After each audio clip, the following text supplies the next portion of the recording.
yeah, being here after 6 years and being able to support that is actually the biggest achievement ever. You know what I mean? It's just remarkable that a young man of 29 comes into a big city and borrows money and opens up a restaurant, and he's still here 6 years later. And yeah, I'm so proud of myself. I'm so proud of my team over the years, every individual that's worked here over the years.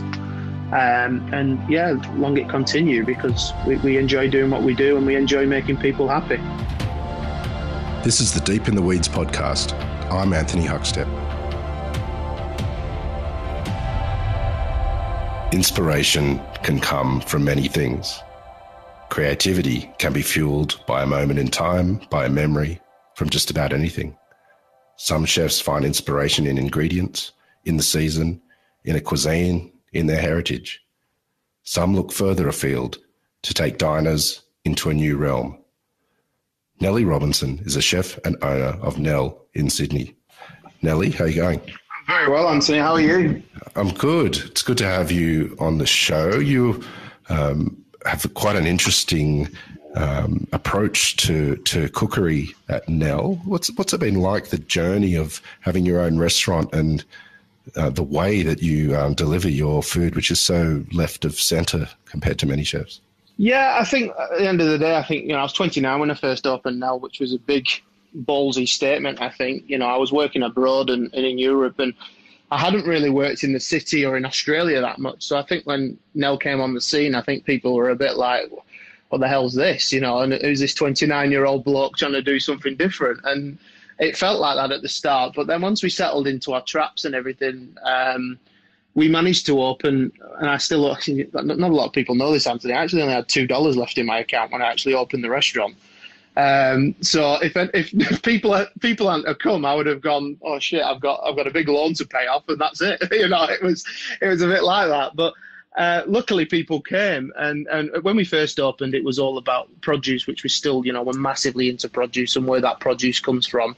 And then it was all about then creating that menu. And as we've evolved over the years, I actually managed to get the staff and random thoughts coming out of my brain and into the plate, which was, we story tell, and that's what life's about, is about, memories and, experiences in life. And we create that and put that onto a plate. And, once that started kicking off after about the 2-year mark, people have just, gone mental for it. And, we're so proud of what we've achieved.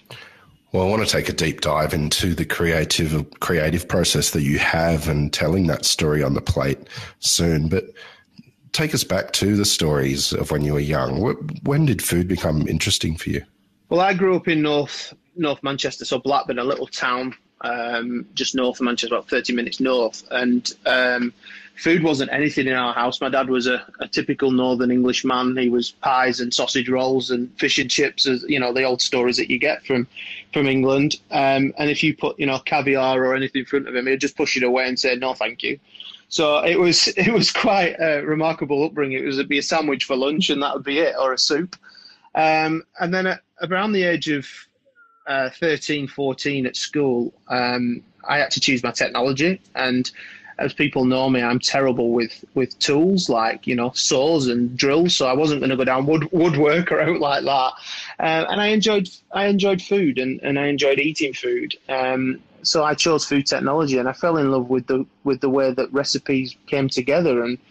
And at the time I was playing football for Burnley as well. So I got a semi-professional contract with a professional club, which a lot of people know about. And so I was playing for them as well as being at school. And then I had to choose which way I was going to go. And my dad always sat me down and he said to me, Nell, you can either become a footballer and retire at 31, 32.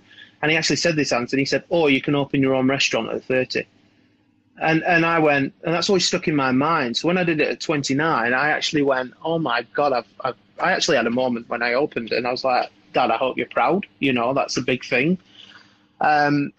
So I went down the road then, and I was pot washing as well at a Michelin-starred restaurant called Northcote Manor in the north of England, which is a beautiful country house, stunning food. It's had a Michelin-star for 30 years, Anthony. Like it's a real substantial restaurant in England.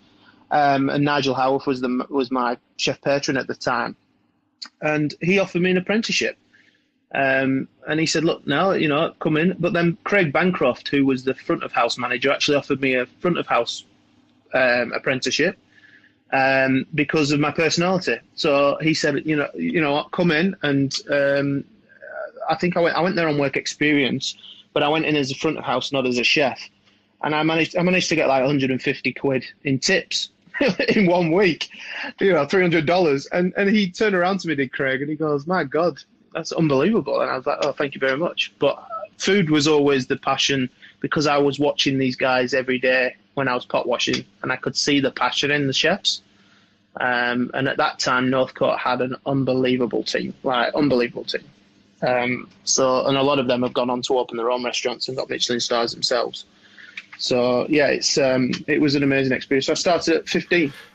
Well, tell us about when you first stepped into the kitchen and what it was like in those days, the kitchen. Yeah, it was a smaller kitchen then. Warwick Dodds was the head chef. He was at Chef Nico, which is a 3 Michelin star restaurant in London. He worked with Passy in London. So Passy always says to me that Warwick's one of the best chefs he's ever worked with. So he was 26 at the time as the head chef. And then Mark Birchall was sous chef. Mark's now got Moor Hall. I don't know if you've ever heard of it in England. It's just got his 2nd Michelin star. So he's running that at the minute. So I had some amazing people that brought me up in the industry, in the kitchen. And look, it was tough. And I'll be honest with you, I was 15. I didn't know. I wasn't disciplined. I'd just come from school. I'm a mouthy bastard, as you can tell with with the way I am. And they basically armied me and they kicked me into touch very quickly. And I started off in the pastry section, in dessert section. So I was there. And then the pastry chef actually quit 8 weeks into my apprenticeship. And I actually got chucked into run pastry. So I was actually running pastry at 16 years of age. And it was just like making souffles and making, assiettes of chocolates and things like they were on them days, on the Pim's jellies. So I had to grow up very, very quickly. And I loved it. I absolutely loved it. And it got to a time where I was doing, 15, 16, 17-hour days. And my dad would drop me off in the morning at, 7 o'clock. And then he'd pick me up again at 1:30, 2 o'clock in the morning, bless him. And then it got to the point where he was that tired that he actually went and spoke to Nigel behind my back saying, this guy's 16 years of age. You shouldn't be working these hours. And Nigel turned around to my dad and said, no, he wants to do it. We've told him, so because I just wanted to learn. So yeah, that was pretty special, that. And I grew quite quickly in the ranks at Northcote there. And yeah, I got up to senior chef de partie very, very quickly. I think I was 17 at the time when I got that position. And I just enjoyed it. I moved into the main kitchen, learned all the sauce section, which was the hardest section in the kitchen. But I was very fortunate to work with Mark for a long time on sauce, and he taught me so much. And then I was with Warwick on the fish section, and yeah, just continued to grow in there. And it was just a delightful time. You mentioned that a lot of your career was in the UK before you came out here, and no one knew who you were until Nell sort of blossomed. Well, what were some of the really key restaurants and kitchens that you worked with in the UK? So I worked at Northcote for overall about 7 years, which was, all the way to 22. But in the time of when it would shut, you would go and work with other chefs. But then there was also times there was a thing called Obsession, Anthony, which is where chefs would come to Northcote and take over the kitchen. So Heston came when he was only a 2 Michelin star chef at the time. So Heston was there for this amazing night. And the funny story about Heston was it was the time when he did his bacon and egg ice cream. And he was in pastry with me, and I was making this base for his ice cream, and he's looking over my shoulder, and Jockey was with him, his pastry chef. And they're both going, right, okay, now this is the time where you split the eggs for the bacon and egg ice cream. And I looked at him and I went, because Nigel had always said, if you split that vanilla ice cream first, Nell, I'll kick you in the mouth. Just don't do that. So I'm looking at my boss, looking at Eston, going, you want me to split this? And he's like, yeah, split it. And I'm like, oh my God, I'm going to get in trouble here. It was just one of them moments. So there was people like him. Phil Howard was a big thing, and I worked with him a while as well. And that's where I know Scott Pickett from, because Scott was the generation in front of us. And then when I came to Australia, me and Scott knew of each other, and then we met each other in Perth for the first time at Gourmet Escape. And I went, Digger, and he went, Nelly, and we've become friends ever since. Like, and we still talk most days. He's just a lovely guy, and it's just funny how the world is so small in our industry. But then I worked at Stanley House under a chef called Steve Williams, who'd worked for Gordon for a long time, and he worked at Le Manoir as well. So he was somebody that really looked after me in the industry as well. He took me under his wing, and he gave me my first head chef position at 22, which was amazing. And we were pushing for Michelin-starred, and it was a special build, that one. And Steve's still there now, I think, and it's 20 odd years later, he's still there. So he was one that really gave me a break in the industry, because that was, I'll be honest with you, I was too young. I shouldn't have been given that opportunity at that age. But I think looking back at the time and knowing when you own your own business, sometimes you've just got to go with people you trust. And if you're a little bit inexperienced, you can watch them from afar. And I think that's what he did. And to be honest with you, it was a big learning curve for me, that. And then I left there, and I came over to Australia in 2010. Well, what triggered the decision to come to Australia? You'll like this. So we had me and my best mate, Kirk. So Kirk's a very good chef as well. We were sat at a pub, and we looked at each other and said, we need to get out of this country. Like, we've been around, we've worked at different places on and off, and he'd been at the French Laundry for 3 months, and he come back and he just like, right, it's time for us to stamp our mark. We need to move. So we had New York, Melbourne, and Sydney written on a beer mat. On the back of this beer mat, Boddington's beer mat it was. And we looked at it and we said to each other, okay, where are we going? What are the pros and cons? New York, we can go and work at XYZ in New York. Yeah, Melbourne, Attica was kicking off then at the time, and other restaurants as well, and Scottish places were just starting to open as well. And then we looked at Sydney and we went, there's beaches and women, and we're both single. And we ripped off the others and we picked Sydney, and we came to Sydney, which was amazing. Before Nell, what were you doing in Sydney? So I worked, when I first landed, I actually landed with £200, because again, I'd always lived at home, and I'd always lived in chef blocks, if you know what I mean, in housing units, that the money would come out your wage and you just wouldn't miss your rent. So coming to Sydney actually was like a massive grow up for me, because I actually didn't understand bonds, and I didn't understand paying rent, and I didn't understand bank accounts, because my money would go in my bank and it would go out. So it was like, all I did was work. So when I came to Sydney, I had £200, which was $400, and I turned up, and we were in a hotel in Woolloomooloo, which I'd paid up front from England for 10 days. And everybody turned around to me and said, you need to go and get a job, you've got no money. And I was like, I've got a Tesco credit card for £3,000, like, that'll do. And everyone's like, no, you need to go now, because your bond is $2,600 for the flat that you want. So I was like, oh, for God's sake. So Tim was a chef that was at Aria, who worked with Kirk in London when we were back in the, I think it was at Pied de Terre with Shane. And we said to him, look, have you got any jobs going? And I went to Aria, and I did a trial at Aria with Tim, and it was just too much for me. And it was this big yield from what I'd come from to what I was doing. And then I became friends with Ben Turner through that anyway, and Simon Sandel, like, was massive. But then Simon said to me, look, I'm running the Opera House. I need some hands over Christmas. Will you come to Sydney Opera House and help me do New Year's Eve? And I said to him, mate, yeah, this is an Englishman coming to this country. I get to work in the Sydney Opera House. Like, this is wow. And I'd never done catering in my life. So when I turned up, and he's like, first day, and he goes, can you prep them 350 lamb ribs for me? I'm like, oh, Jesus. Anyway, from there, me and Simon became really good friends, and he offered me a sponsorship to stay in the country. And I actually met a girl at the time, and I said, okay, I'll stay.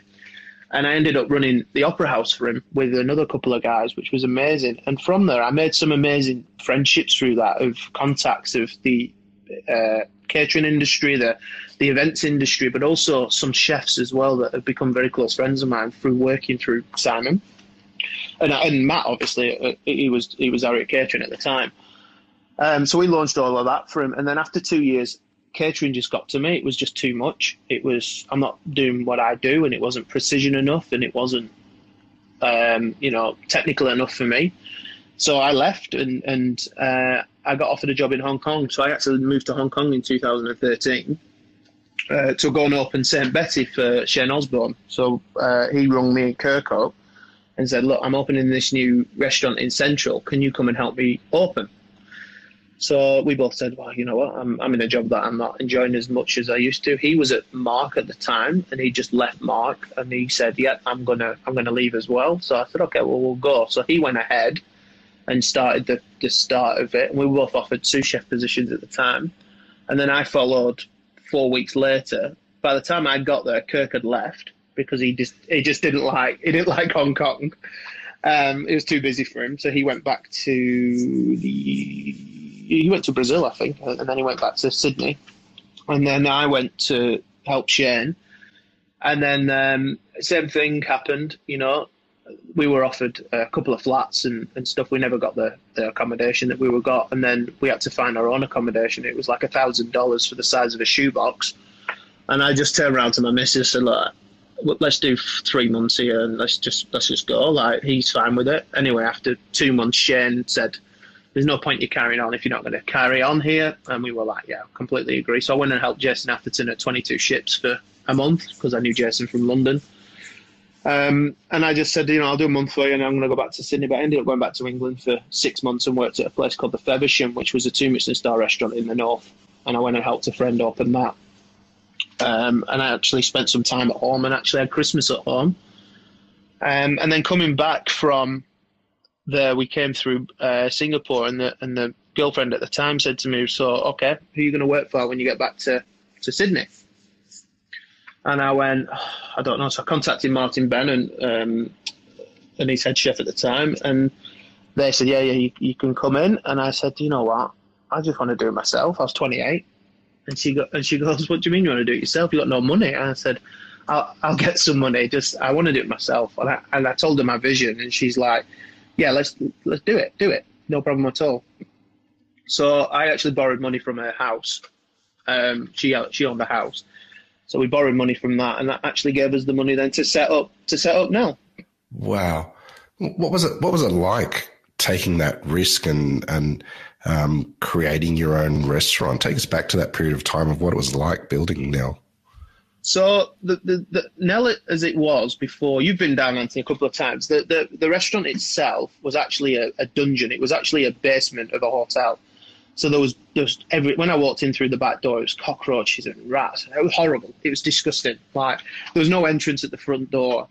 Anyway, the estate agent rung me up. And said, look, there's a bar that's fallen through because of the liquor license laws has changed.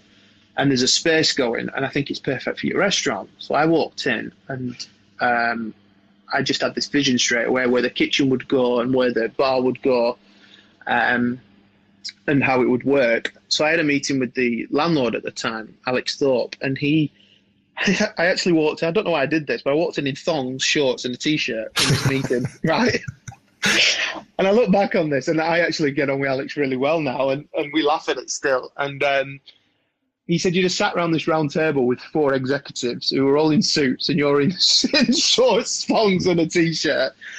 And he said, and you just told us your vision. And he said, by that passion, and I also did some research that you can't pay for anything that you can't take away from a rental place. So I said, well, I can't take away the toilets, guys, and I can't take away a staircase for a separate entrance, and I can't take away the units for the fanning units. I said, so you guys are going to have to pay for all that. So they all went away and looked into it, and they came back to me and said, oh, we'll pay for that. No problem. You just pay for the fit out. So the $200,000 that I got from the house actually paid for the fit out of Nell, for the original Nell, when we did it. So, like I said, I spent 199.98 on everything from food to wine, and we opened on the 13th of February 2015 it was. This episode is proudly supported by Montague, handpicked for you. The things that we're really looking for in plums, first of all, they've got to be sweet. We're really looking for a full flavour explosion in our plums. Red flesh is critically important to us, higher in antioxidants, so all that good stuff. And then we're also looking to add a slightly firmer texture. So there's almost a little crunch. You know, that's the real driver for us. For more information, go to montague.com.au. Well, I did come in those early days, but tell us about what your food was like then, because it's changed so dramatically since. Yeah, again, things take time in food and visions of and that all comes down to money, it all comes down to, staff and everything. Like, I just seen Neil's just starting to get his new place going, and it's amazing what he's done down there in Double Bay with the money that he's got behind him. And it's like, if I had that money at that time, could you go straight in with the vision that you had? And the answer is probably yes. But because I was on my own and, no money behind me, I thought I had to be very careful, and I had to cook for, with the produce, the amazing produce, and for the people of Sydney. But also you have to start trying to get your name out there. You technically you are, and nobody knows you. And you just popped up underneath a hotel. So people of Surrey Hills aren't going to walk past and go, oh, I'm going to go in there. Because when you walk past it, you actually don't know it's a restaurant. So it was all about how clever we were with the marketing and how we got it out there. So then people went, all right, there's a restaurant there.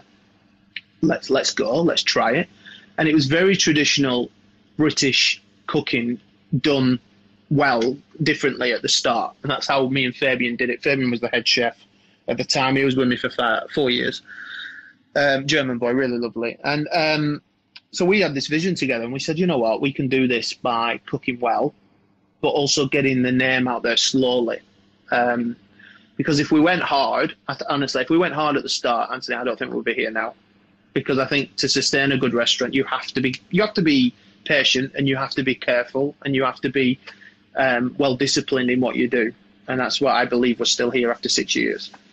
So from there, we then, after about 2 years, I managed to get enough money in the bank, I'm not talking a lot, to then start getting plates made for me, because we get all our plates made, we get all our stuff created for us. And that's what I always wanted. Tell us about the creative process, because as you alluded to earlier on, it's all about the story behind a dish and the story on the plate as well. When did this all start for you, when you started heading down that track? So I've always wanted to do that since the age of 23, 24. I've always had in my brain, stories is everybody's life. Everybody has a memory in their life, and how you use that memory is how you affects you as a person. So for me, it's to make people happy. I love to make people happy. So what makes people happy is memories of growing up in food. So if it's growing up in Australia, if it's growing up in Asia or in England, or if it's storytelling, like that's how we did it. And when we had enough money to buy the props, and we had enough money to actually go, and we had the right staff, because at the time in 2017, 18, we had an amazing team at that time. So we could come together and we could really create the visions of what we wanted. So to get that going, it took about 2.5 years to get it going. But then when we dropped the first one that we did, which was the British classic one, people just went mental for it. And you could see that there was a gap in the city for what we were doing, which I was glad that we did. Because everybody in Sydney did cook amazing food. Like, we've got so many amazing restaurants in the country, but nobody does this kind of food. But in Europe, it's very, very popular. So, tickets in Spain is massive. Like, you buy a ticket and there's a store, there's a chapter that you go through. Obviously, Heston in the old days, you didn't go down the same road, but there was a story behind a dish all the time of his stuff. So I always wanted to go around there. And because I'm a kid at heart, I always wanted to develop menus that made people, one, happy, and two, bring back memories. And when you see an Aussie person stick that lamington in their mouth that we do, with Illawarra plum on it and everything, it makes people smile, and they go, oh my God. And we created a fairy bread dish that was full of nitrogen and snow, and people are eating it, and they look at each other and go, how's he done that? Like, that's fairy bread. And we're like, yeah, it's fairy bread. Yeah. It's like, and then there's bits of jokes along the way. We have knowing me as people do now, I'm a jokey lad. I love a bit of fun, and we add that into our dishes. You know what I mean? Like there was Winston Churchill was on a dish. We had a him with his fingers up, from World War II, because that is a big piece of my history. But in between that was a prawn, and we had a newspaper with things on it, and it's just we do a lot of things like that. But then we dropped Once Upon a Time 3 years ago, which is about Disney films and Disney scenes. And I came out the office and I said to my team, I want to do a menu around Disney. And my chef at the time, Damien, looked at me and he goes, are you high? And I went, no. I was like, everybody loves Disney. It doesn't matter if you are 84 or 17. Like, everybody loves Disney. So I want to create menus around the scenes and the characters of Disney. So anyway, I got to work on it, and we, for example, on the first menu, Anthony, we did a Cinderella, so we called it Biddity Boddity Boo, and it's all around that scene of when that pumpkin gets changed into the carriage, then Cinderella can go to the ball. So what we did was we got our pumpkin grower, to get us some small pumpkins, and he stocked them at a certain size for us. We got big pumpkins, we hollowed them out, we filled them with pumpkin seeds. We put the 2 small pumpkins in the pumpkin. We put the lid back on top with flavoured pumpkin smoke. And when that lid comes off at the table, the smoke comes up, exactly like the movie when it goes, choof. And then the pumpkins go onto a plate in front of you. And inside that was a pumpkin ravioli with spiced pumpkin soup. And people were like, oh, my God, this is amazing. Like, how have you done this? And we killed Bambi's mum for the main course. So it was a beautiful piece of venison, but the touch of that was a shotgun pellet with shotgun pellets of buckwheat wasabi and quinoa, crispy quinoa, in a shotgun pellet that would season the dish at the table. So people would see that venison's, beautifully cooked with beetroot, blah, blah, blah. So with that, it went absolutely mental, like mental. So we did chapter 2 last year, which was dishes like Under the Sea, which was Sebastian the crab. So we did beautiful spanner crabs from North Queensland.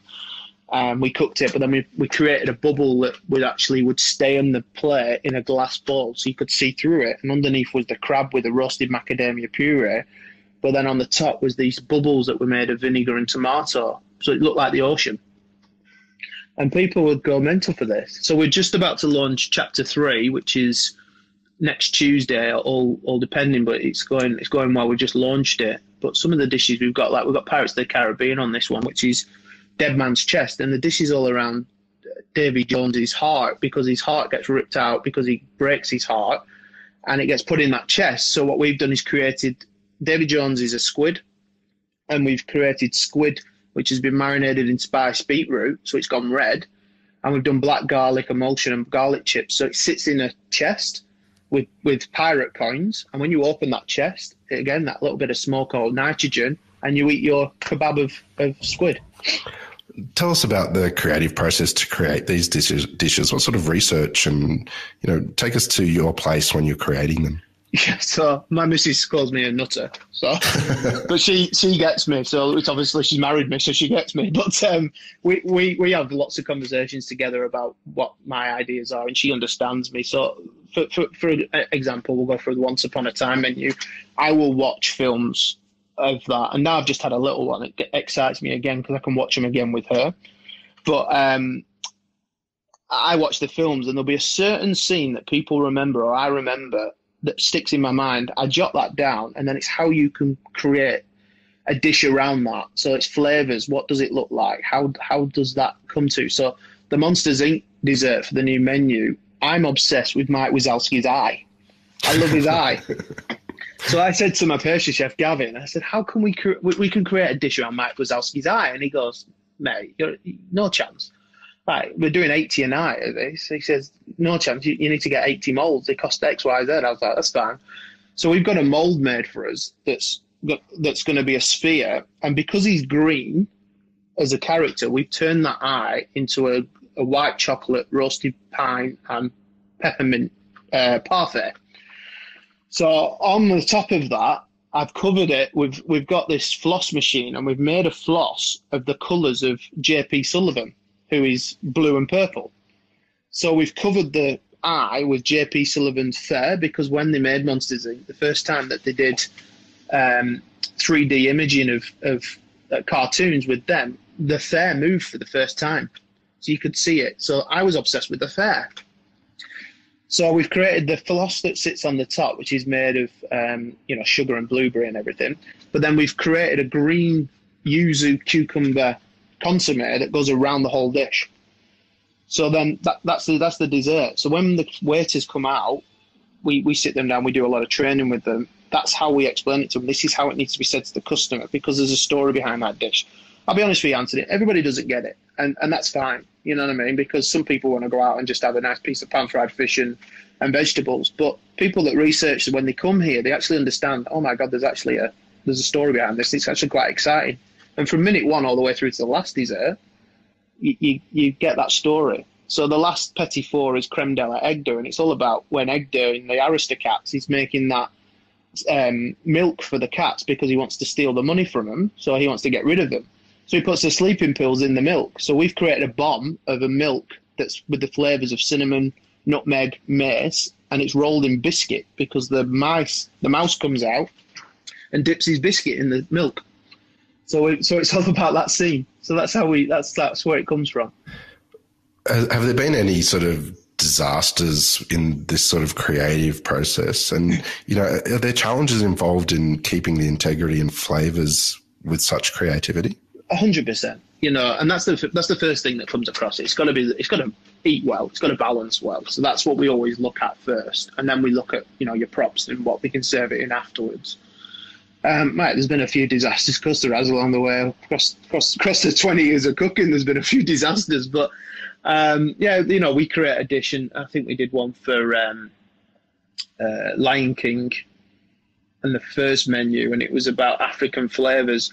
And people just didn't get the African flavour. You know what I mean? They didn't understand them spiciness, and it was fine. So after a week, we realised very quickly, this doesn't work. So we changed it. So we completely changed the whole dessert. And then once we changed it, we didn't hear about it again.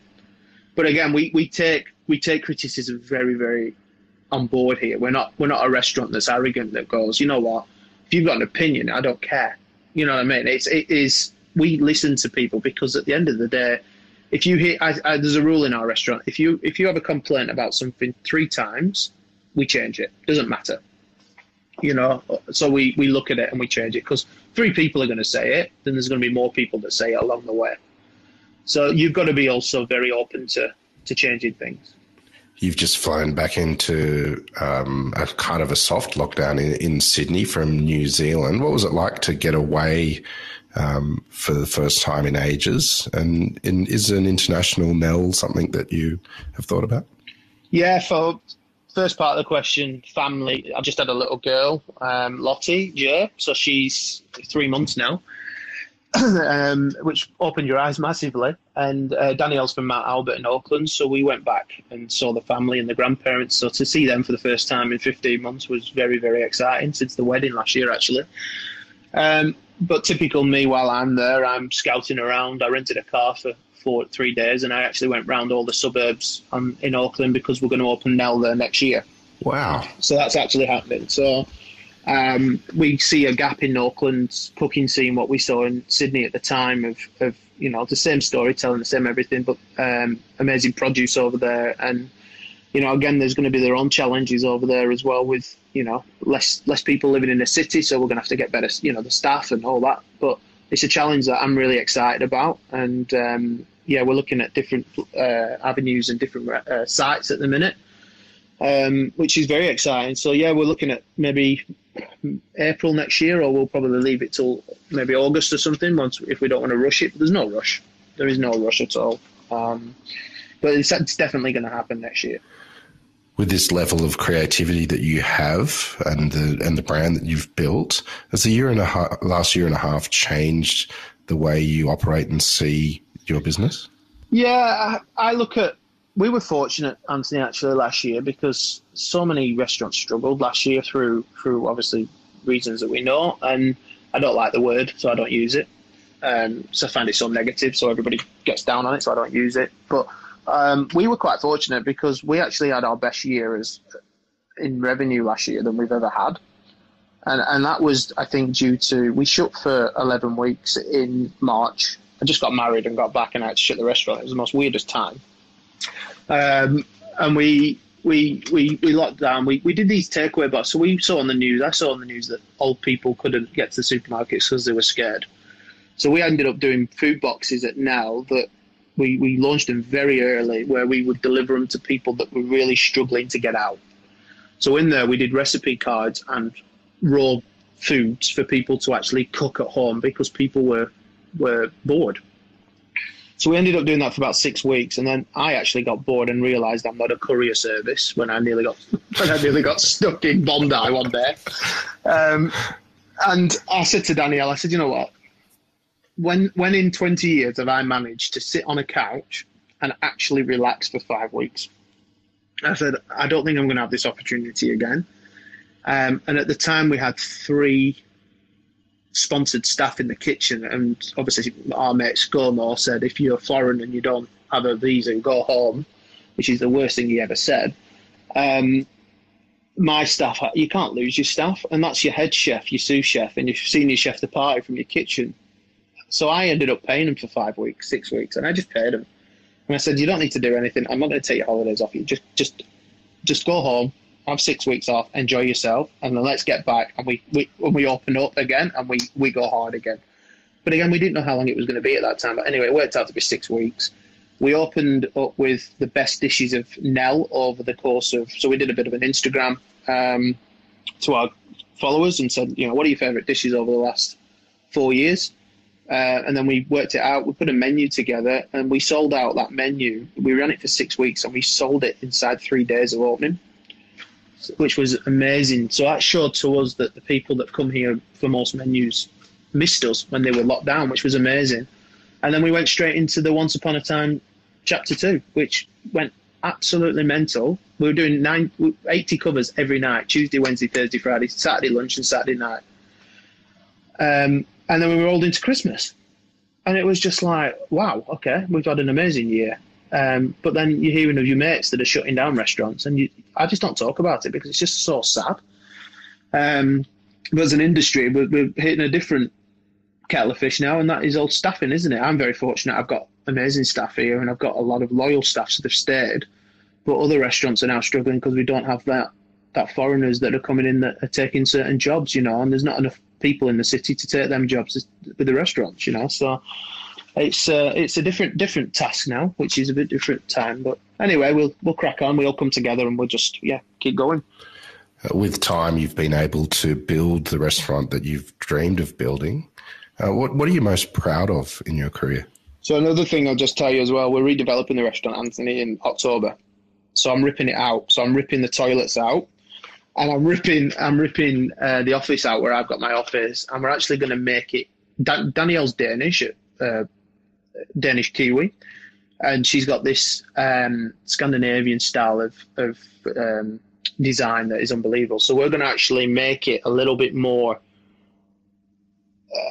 mellow, if that makes sense. So the entrance is still going to be unbelievable with the tree hanging and the lights and all this. When you walk in, we've got some designs that are going to come for the tables. So we've got separate tables that are all different. But then we're going to build a wine room, which I've dreamt about for 6 years because we've got this little storage room for our wine. So we're going to build a wine room where the toilets are, and we're going to rebuild toilets. So we're going to have it a little bit more swish when we have it. So that's in October. So we're really excited about that. What was that question, Anthony? Sorry, I missed that one. I was too busy telling you that. Well, I just said you've been able to build your dream restaurant, and you're going to be adding to it later this year. But what are you most proud of? I'm proud that we're still here after 6 years because it's been a tough road.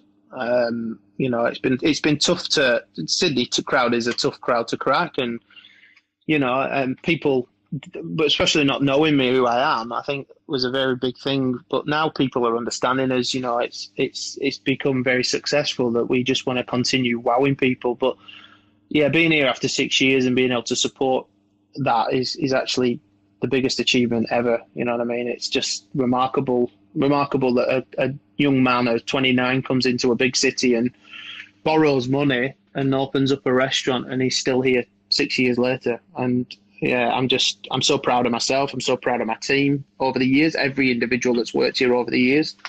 And yeah, long it continue, because we enjoy doing what we do and we enjoy making people happy. Well, Nelly, we've loved having you on Deep in the Weeds today, and we definitely need to catch up down the track and see what you're up to, because there's a lot going on. Please keep in touch and we'll talk again soon. Thanks, mate. Much appreciated. Thanks, guys. This is the Deep in the Weeds podcast. I'm Anthony Huckstep. Stay tuned as we take a deep dive into the lives of the incredible people who ply their trade in the food and hospitality sector. Special thanks to executive producer Rob Locke for making this all happen. Follow us on Instagram at Deep in the Weeds Podcast, or email us at podcast@deepintheweeds.com.au. Stay safe and be well.